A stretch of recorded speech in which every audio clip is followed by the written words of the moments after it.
এবার পথে বঞ্চিত আবার প্রাইমারি চাকরি প্রার্থীরা। সুবোধ মল্লিক স্কোয়ার থেকে বিধানসভা অভিযানে ডাক দেন তারা।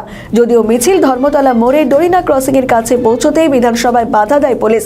মাতঙ্গিনী হাজরার দিকে মিছিল ঘুরিয়ে দেয়। এবার এই নিয়ে প্রতিক্রিয়া দিলেন প্রদেশ কংগ্রেস নেতা অধীর রঞ্জন চৌধুরী।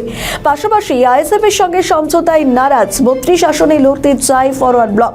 আইএসএফ এর সঙ্গে সিপিআইএম এর জোট করতে পারে, কিন্তু আইএসএফ এর সঙ্গে কোনো সমঝোতা করতে চায় না ফরওয়ার্ড ব্লক। এই নিয়ে প্রতিক্রিয়া দেন কংগ্রেস নেতা। ঠিক কি বললেন শুনুন।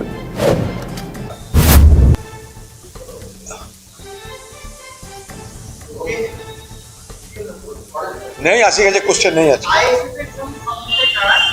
হ্যাঁ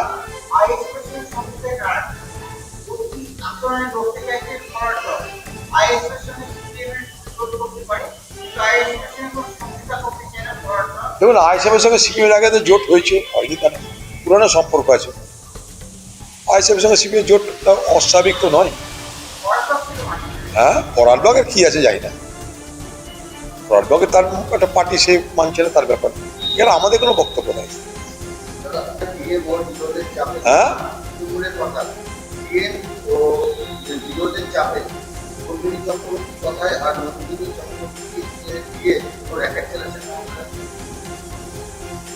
বুঝলেন আগে বাবা?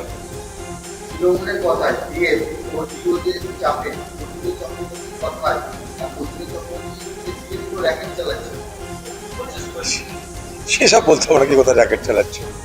তবে এখানকার যারা সরকারি আধিকারিক, যারা বড় বড় পদে আছে, সব তৃণমূলের দালালি করে। এটা আমরা সবসময় বলি, আজও বলছি। আমাদের ভিডিও ভালো লাগলে লাইক ও শেয়ার করুন। কমেন্ট সেকশনে আপনাদের মতামত জানান। আরও ভিডিও পেতে আমাদের চ্যানেলটিকে সাবস্ক্রাইব করুন এবং প্রতি মুহূর্তে খবরের আপডেট পেতে প্রেস করুন বেল আইকন।